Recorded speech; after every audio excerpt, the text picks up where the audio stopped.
Olá, gente, como vão? Chegamos ao capítulo 30 de Geografia 1 e vamos estar falando sobre a Ásia do Sul, ou Sul Asiático ou Ásia Meridional. E é composta pelos seguintes países: Índia, Paquistão e Bangladesh. Sabemos que a Índia ela é conhecida por ter uma das maiores populações do mundo. Aqui cerca de 1 bilhão 353 milhões de habitantes, isso em 2018. É o segundo país mais populoso do mundo, depois da China. Ela é uma república parlamentarista, sendo um primeiro-ministro ali presente. A religião predominante é o hindu, cerca de 74% da população, e os idiomas oficiais são o hindi e o inglês. Por quê? Porque foi colonizada pela Inglaterra. A capital é Nova Delhi. A civilização é uma das mais antigas do mundo e tem 4 grandes religiões que surgiram ali, que é o hinduísmo, o budismo, o jainismo e o sikhismo. O processo histórico da Índia é bem interessante, como eu falei, foi domínio britânico desde 1858, mas já no final do século XIX já existia um movimento a favor da independência, em que o governo inglês se mostrou bem intolerante a qualquer manifestação pró-independência, e com isso, no fim da Segunda Guerra Mundial, o Partido do Congresso, que representava a etnia hindu, liderado pelo Jawaharlal Nehru, que era majoritária na Índia, e também tinha a Liga Muçulmana, que era controlada por Muhammad Ali Jinnah, que se posicionava pela independência e também pela repartição do país. Ele queria que fosse criado um Estado muçulmano.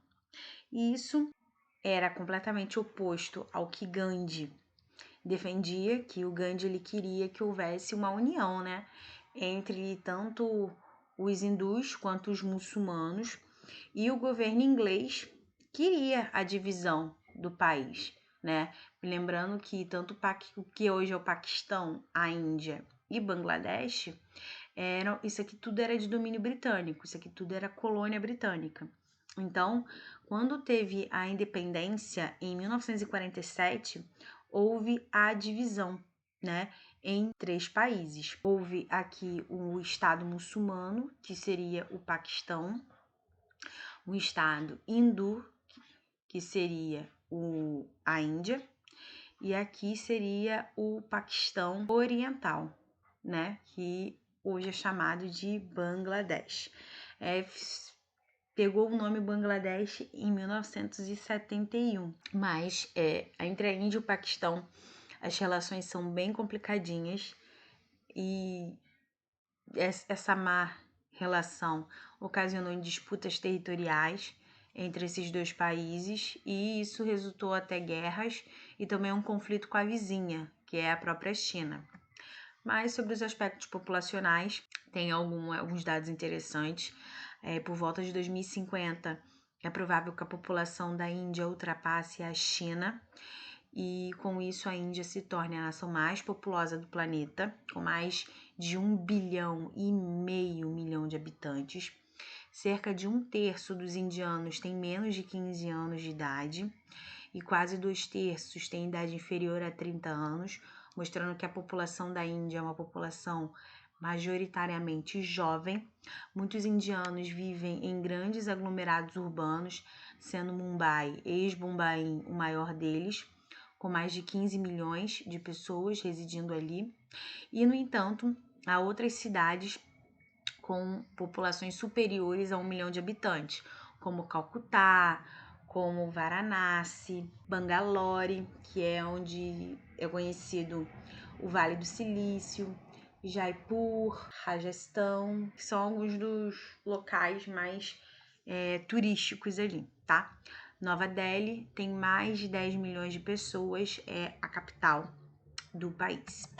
Sobre os aspectos econômicos, não é novidade o que eu vou dizer aqui. é que, no quadro geral, a economia indiana exerce um impacto sobre todo o mundo, porque a gente está lidando com um quantitativo bem expressivo de pessoas, é um mercado consumidor muito atrativo, assim como uma mão de obra também atrativa. O próprio idioma facilita bastante eles falarem o inglês, mas no quesito da agricultura e a indústria, que são muito importantes ali, como o caso dos diamantes, as joias e roupas, são importantes produtos de exportação. Além disso, a renda per capita média é de apenas $440, ou seja, quase 8 vezes menor que a renda per capita brasileira. Cerca de 600 milhões de pessoas vivem em uma situação de extrema pobreza. Tem uma população jovem e o governo tem muitos problemas em fornecer educação, saúde e alimentação adequadas ao povo. Isso é uma das consequências que a gente estava conversando na aula de população para países que têm uma população muito jovem, porque eles precisam investir muito em educação, precisam investir em sistema de saúde, porque eles precisam manter, né, uma população economicamente ativa ali, consolidada. E tem problemas como analfabetismo, proliferação de doenças, mortalidade infantil, que é uma quantidade significativa ali no país, tá? Uma outra questão que influencia muito na condição de vida do indiano é sobre o sistema de castas, tá? Esse sistema de castas, existe ali na sociedade uma divisão, onde há o deus Brahma, o criador do universo, e os seus membros teriam surgido das 4 primeiras castas, né? Que são os Brahmanes, que é o top ali da hierarquia, os Kshatriyas, os Vaishyas e Sudras, né? Então, os Brahmanes teriam sido formados da cabeça de Brahmana, que é o deus, os Kshatriyas, o tronco, os Vaishyas da perna e os Sudras dos pés. E ao longo da história foram sendo formadas milhares de subcastas, e isso foi intensificado durante o processo colonial ali do domínio do Império Britânico. Mas o que preocupa ali tem relação com os Dalits. Os Dalits são aquelas pessoas que não são nada, são consideradas nadas ali dentro daquela hierarquia. Aí eles ficam designados os trabalhos mais sujos, eles são intocáveis, eles não têm direito nenhum de ascensão, né, na hierarquia. E, então isso é uma visão muito preconceituosa, tanto que isso foi extinto, né, essa divisão de casta foi extinto após 1947, mas ainda existe ali na sociedade indiana. Se você for para a Índia, você vai ver as pessoas que estão limpando a rua são Dalits, né? Eles se conhecem, se auto-reconhecem como os sujos, como os intocáveis, e para eles são designados esses trabalhos envolvendo a sujeira, beleza? Então, sobre as questões políticas. A Índia, ela costuma ser apontada como a maior democracia do mundo, pois conta com o maior eleitorado entre os países democráticos. Adotou uma forma de Estado, a federação com um parlamento bicameral, funciona com base num sistema parlamentarista no estilo Westminster, e o presidente, que está na qualidade de chefe de Estado, exerce um papel apenas protocolar, embora seja o comandante supremo das Forças Armadas e sua sanção seja necessária para que qualquer lei seja aprovada pelo parlamento entre em vigor, tá? Mas a chefia é exercida pelo primeiro-ministro, que concentra a maior parte dos poderes executivos. Ele é nomeado pelo presidente, desde que conte com o apoio do partido ou coalizão que tenha mais de 50% dos assentos da Câmara Baixa, da Câmara do Povo. E também tem a questão das políticas externas. A Índia mantém relações cordiais com a maioria dos países do mundo desde a sua independência em 1947. A Índia vem ganhando muito destaque internacionalmente falando através da formação e da migração de cientistas para outros países, como o próprio Estados Unidos. Isso a gente viu na aula passada, que recebe o nome de migração de cérebros. A própria Índia faz parte de um grupo de países com economias emergentes, que são os BRICS, tá? Então, percebe-se que a Índia tem se destacado no setor de tecnologia de informação, graças ao uso da língua inglesa e a sua própria qualificação de mão de obra. Tanto que ali na Índia vem tendo muito interesse no setor ali do Vale do Silício deles, que é Bangalore, onde há empresas de alta tecnologia e também ligadas ao próprio telemarketing. Mas, durante a Guerra Fria, a Índia ela fez parte dos membros fundadores do movimento dos não alinhados, e o país hoje que tem armamento nuclear recusa-se a assinar o Tratado de Não Proliferação de Armas Nucleares e o Tratado para a Proibição Completa de Testes Nucleares. A Índia e o Paquistão mantêm uma briga internacional sobre a Caxemira, que já ocasionou 3 conflitos durante o século XX, que foi assim que houve a independência, em 47, logo em 65 e depois em 71. E o que preocupa é sobre a posse de armas nucleares pelo Paquistão e pela Índia, que pode detonar um conflito catastrófico. E sobre a questão do conflito da Caxemira. A Caxemira não possui abundantes recursos minerais ou reservas importantes de petróleo. A principal atividade econômica é a agricultura de subsistência. 80% da população é camponesa.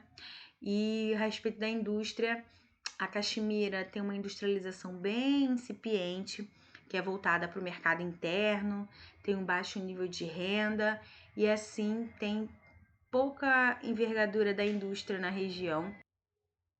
Na década de 80, com o crescimento do fundamentalismo muçulmano, fortaleceu-se o movimento separatista ali na Caxemira indiana e conta com o apoio do Paquistão, e assim seus integrantes querem a independência do território e a anexação ao Paquistão. E o argumento utilizado para justificar reivindicações é o de que, sendo de maioria muçulmana, a Caxemira deve fazer parte do Paquistão, que também é muçulmano. E a Índia, por sua vez, alega ser um país laico que aceita conviver com diferenças religiosas. Então, o que eu tenho aqui? Eu tenho que, quando houve a divisão, percebam que aqui eu tenho a Índia, né? Tenho a Índia aqui, ó, e tenho o Paquistão aqui, e eu tenho uma parte da Caxemira que está sendo administrada pela Índia. Só que essa Caxemira, ela é a região que tem muitos muçulmanos. E pela alegação, já que tem muitos muçulmanos, deve pertencer ao Paquistão, por ter dominância de população muçulmana. Mas a Índia, ela não aceita. Já Bangladesh mudou de nome lá nos anos 70, virou, ao invés de ser Paquistão Oriental, teve o nome Bangladesh. Está localizado no delta do rio Ganges e Brahmaputra, na região chamada de subcontinente indiano. Tem muito problema com inundação, principalmente na época das monções, tá? E aí essas monções, esses enchentes provocam muitos prejuízos e mortes, perdas na produção agrícola e aumento da fome no país. Tem uma alta densidade demográfica, cerca de 900 pessoas por quilômetro quadrado, e o país está entre os mais densamente povoados do mundo. A maioria da população é muçulmana e há um grupo numeroso de hindus morando ali. E as relações entre as duas comunidades, ao contrário do que acontece na Índia, não são marcadas por conflitos, muito pelo contrário. Os hindus e os muçulmanos convivem pacificamente. A taxa de analfabetismo é superior a 60% e as condições sanitárias estão entre as piores da Ásia.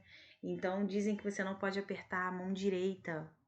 Acho que é a mão direita de um morador ali, porque é meio que uma falta de respeito. Eles se limpam com a mão, né? Por isso que as condições sanitárias não são muito agradáveis. As campanhas de controle de natalidade dos últimos 20 anos conseguiram reduzir o crescimento populacional e assim o governo tenta evitar o aumento da fome no país, que é considerada crítica, e a maioria da população vive abaixo da linha da pobreza. Essa é a famosa Bangladesh, tá? Então, gente, é isso. Façam os exercícios. Creio que vocês não terão muitas dificuldades, tá? Qualquer coisa é só falar, tá bom? Grande beijo e até na sala ao vivo.